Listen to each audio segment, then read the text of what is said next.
بسم الله الرحمن الرحيم.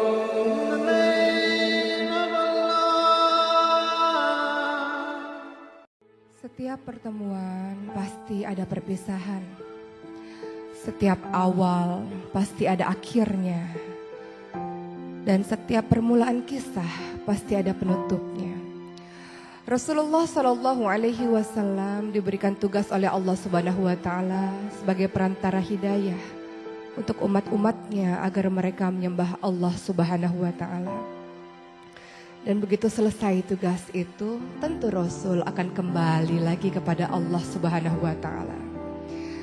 Dalam sebuah haji wada yang diikuti oleh sekitar 100.000 bahkan lebih dari orang-orang Muslim, Rasulullah Shallallahu Alaihi Wasallam di tahun 10 Hijriah itu menyampaikan khutbah demi khutbahnya. Dan suatu ketika Rasul bertanya kepada sahabat-sahabatnya, kalau kalian kelak ditanya oleh Allah tentang aku, maka apa jawaban kalian? Sahabat Nabi menjawab, wahai Rasul, engkau adalah orang yang telah memberikan risalah, amanah dan senantiasa menasihati kami. Maka Rasul katakan, wahai Allah, saksikan wahai Allah, saksikan wahai Allah, saksikan wahai Allah. Begitu kata Rasulullah Sallallahu Alaihi Wasallam.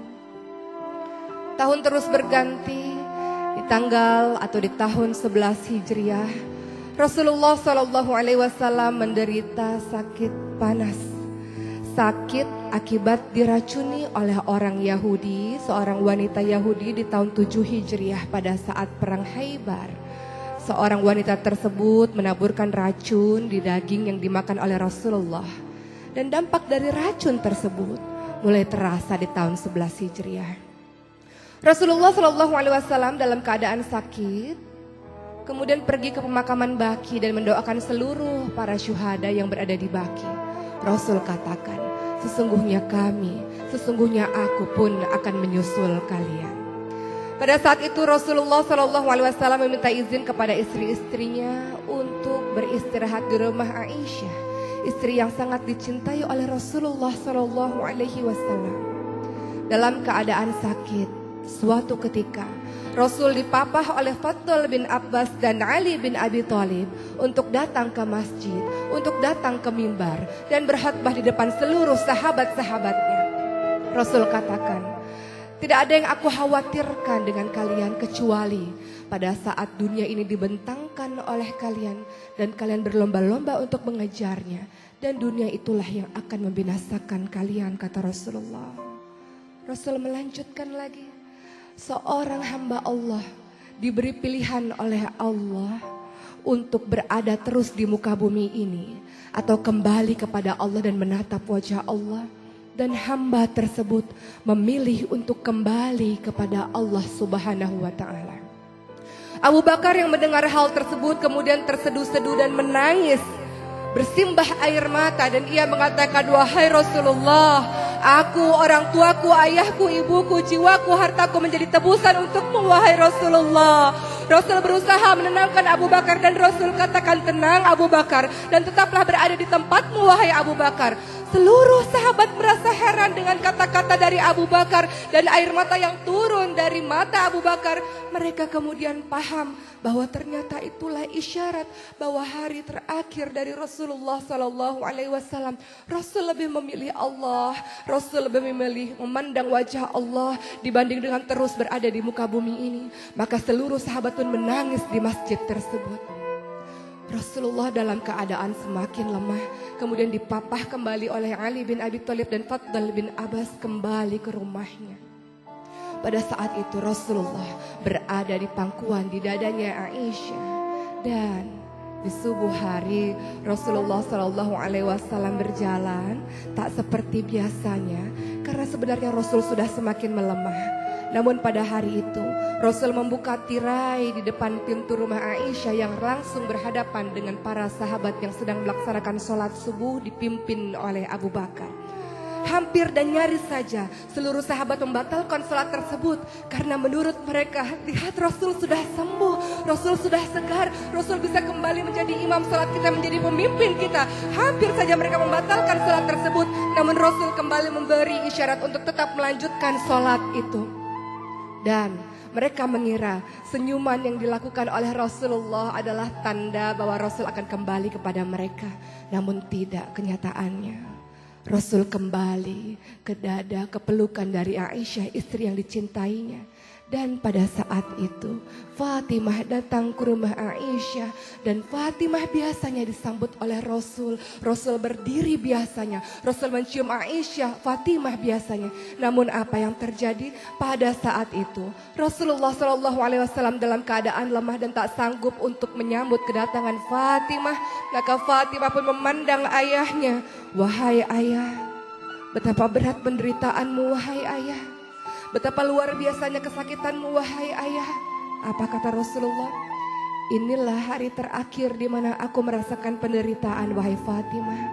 Setelah hari ini aku tidak akan pernah merasakan penderitaan lagi. Rasulullah SAW membisikkan sesuatu di telinganya Fatimah. Dan Fatimah kemudian berlari dan menangis sejadi-jadinya.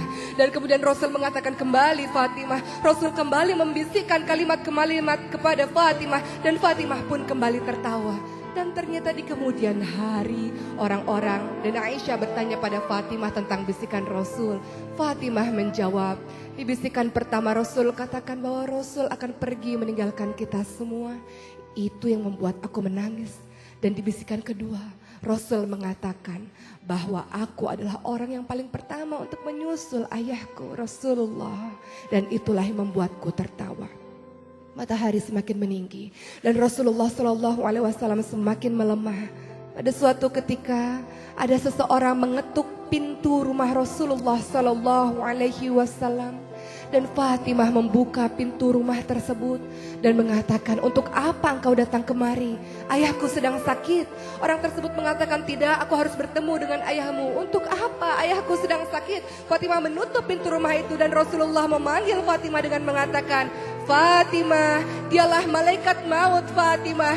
Dialah yang memutuskan kebahagiaan sementara wahai Fatimah. Dia yang akan bertemu denganku wahai Fatimah. Inilah hari terakhirku wahai Fatimah. Dan Fatimah tidak lagi mampu membendung air matanya. Ia paham bahwa ini adalah detik-detik wafatnya Rasulullah SAW.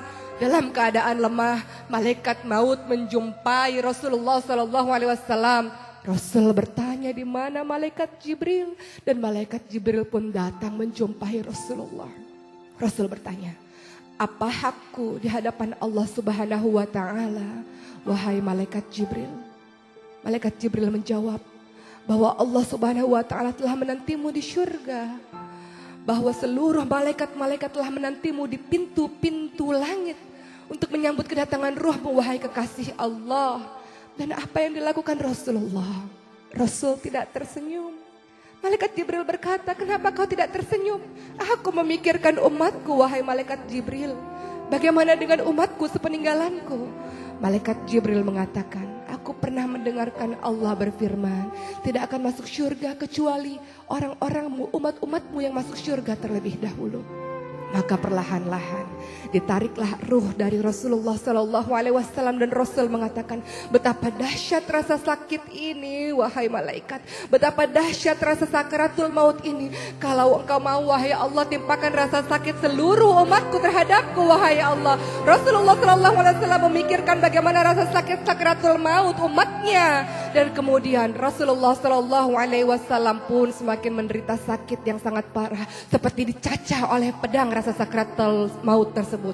Dan apa yang dilakukan oleh Rasulullah? Rasul mengatakan ingin kembali kepada Allah. Tangannya kemudian ditunjukkan ke atas, la ilaha illallah, la ilaha illallah. Dan itulah akhir hidup dari Rasulullah SAW.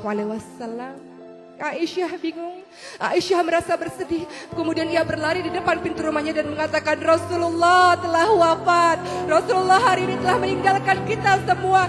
Seluruh penduduk Madinah kemudian merasakan Madinah seolah-olah gelap. Dan mereka kemudian di antara mereka ada yang pingsan, di antara mereka ada yang bersimbah air mata. Dan apa yang dikatakan oleh Umar bin Khattab, tidak, Rasulullah tidak meninggal, Rasulullah tidak wafat. Rasulullah hanya seperti Nabi Musa alaihissalam yang datang kepada Allah dan kemudian kembali terhadap kita. Rasul tidak meninggalkan kita, kata Umar bin Khattab. Umar bin Khattab mengambil pedangnya dan kemudian mengatakan, siapapun yang mengatakan Rasulullah wafat, siapapun yang mengatakan Rasulullah mati, maka akan aku penggal kepalanya. Begitu kata Umar. Abu Bakar menenangkan Umar dan mengatakan, Umar duduklah, tenanglah Umar, tenanglah Umar. Namun Umar tidak mau mendengarkan kalimat dari Abu Bakar. Siapapun yang mengatakan Rasul wafat, aku penggal kepalanya, kata Umar. Umar tidak mampu menahan rasa kesedihan yang luar biasa. Umar, orang yang tegas ini, tidak mampu menahan air matanya. Kemudian Abu Bakar datang ke mimbar dan mengatakan, wahai manusia, ketika kalian menyembah Rasulullah, ketahuilah Rasulullah hanya manusia biasa yang mati. Tapi ketika kalian menyembah Allah, Allah hidup dan tidak pernah mati. Maka tertunduklah Umar, kemudian tersungkurlah Umar. Dengan bersimbah air mata ia mengatakan, wahai Rasulullah, wahai Rasulullah. Umar baru paham bahwa itulah matinya Rasulullah SAW. Seluruh orang yang ada di Madinah merasakan kedahsyatan, rasa sedih yang luar biasa. Dan ketika Rasulullah SAW dikuburkan, Fatimah mengatakan kepada Anas bin Malik, tega engkau wahai Anas bin Malik, engkau menguburkan Rasulullah, engkau menaburkan debu dan tanah di wajah suci Rasulullah, tega engkau berlaku seperti itu wahai Anas, kata Fatimah. Apa kata Anas? Kami terpaksa melakukannya wahai Fatimah. Hari itu menjadi hari kesedihan yang luar biasa bagi seluruh penduduk Madinah. Hari itu menjadi hari yang luar biasa, kesedihan yang tak tiada terbendung. Semua orang menangis pun Bilal bin Rabah yang tidak mampu untuk membendung air matanya ketika mengumandangkan adzan. Wafatnya Rasulullah SAW meninggalkan kepedihan yang luar biasa di hati seluruh umat muslim, di hati seluruh orang-orang yang mencintainya. Bagaimanakah dengan kita? Rasul pernah berujar kepada seluruh sahabatnya, wahai sahabat-sahabatku, aku merindukan saudara-saudaraku. Siapa saudaramu Rasul? Kami ini saudaramu Rasul. Tidak, saudara-saudaraku bukan kalian-kalian sahabatku. Saudaraku adalah yang tetap beriman kepadaku padahal mereka tidak pernah melihatku. Aku merindukan perjumpaan dengan mereka. Bagaimana dengan kita? Ketika Rasulullah SAW sangat mencintai dan merindukanmu, bagaimana dengan lisanmu? Apakah senantiasa bersalawat kepada Rasul? Bagaimana dengan perbuatanmu? Apakah senantiasa menjalankan sunnah-sunnah Rasulullah?